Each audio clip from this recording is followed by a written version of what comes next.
Il y a des gens qui dorment à côté de quelqu'un chaque nuit, mais qui se sentent plus seuls que quand ils dormaient seuls. Oui, plus seuls en couple, pas seuls physiquement, seuls émotionnellement, seuls sexuellement, seuls mentalement. Et le pire, ils se disent que c'est normal. Aujourd'hui, on va parler d'une solitude qui détruit plus que le célibat. Une solitude à deux.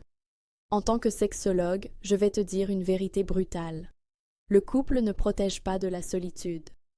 Parfois, il l'aggrave.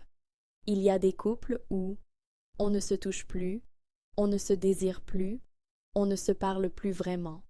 On partage un lit, mais pas une intimité. Une femme de 34 ans me dit en consultation: quand j'étais célibataire, je me sentais seule le soir, mais aujourd'hui, je me sens invisible. Son mari était là, tous les jours, mais jamais de compliments, jamais de désir, jamais d'écoute réelle. Elle m'a dit une phrase qui m'a glacée. Être seule, je pouvais l'expliquer, être seule avec quelqu'un, je me sentais folle. Voilà le vrai danger.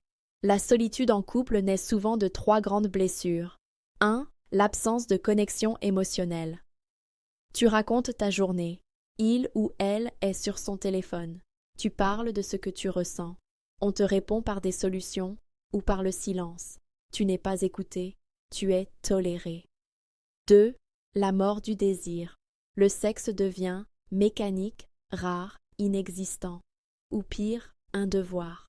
Un homme me confie: ma femme ne me touche plus depuis 2 ans, mais elle dit qu'elle m'aime. Je lui ai demandé: tu te sens aimé ou sécurisé? Parce que l'amour sans désir, sans tendresse, sans regard, ressemble dangereusement à une colocation. 3. La peur de partir. Beaucoup restent parce que ils ont peur de recommencer, ils ont peur du regard des autres, ils ont investi trop de temps. Alors ils choisissent une solitude confortable, plutôt qu'une liberté effrayante. Mais à quel prix?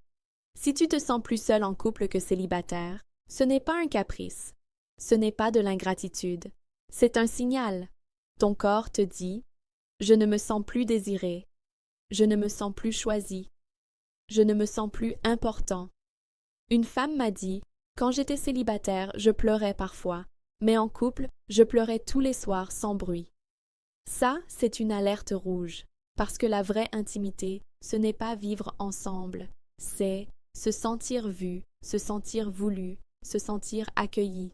Je vais te laisser avec cette vérité. Être seul n'est pas le problème. Se sentir seul là où tu devrais te sentir aimé. Ça, c'est le vrai poison. Pose-toi cette question, honnêtement. Est-ce que cette relation me nourrit ou est-ce qu'elle me vide? Parfois, le courage n'est pas de rester. Parfois, le courage, c'est de se choisir. Si cette vidéo t'a parlé, ce n'est pas un hasard. Tu n'es pas faible, tu es lucide. Dis-moi en commentaire, te sens-tu plus seul en couple ou célibataire? Abonne-toi, parce que parler de sexe, d'amour et de vérité, ça peut aussi guérir.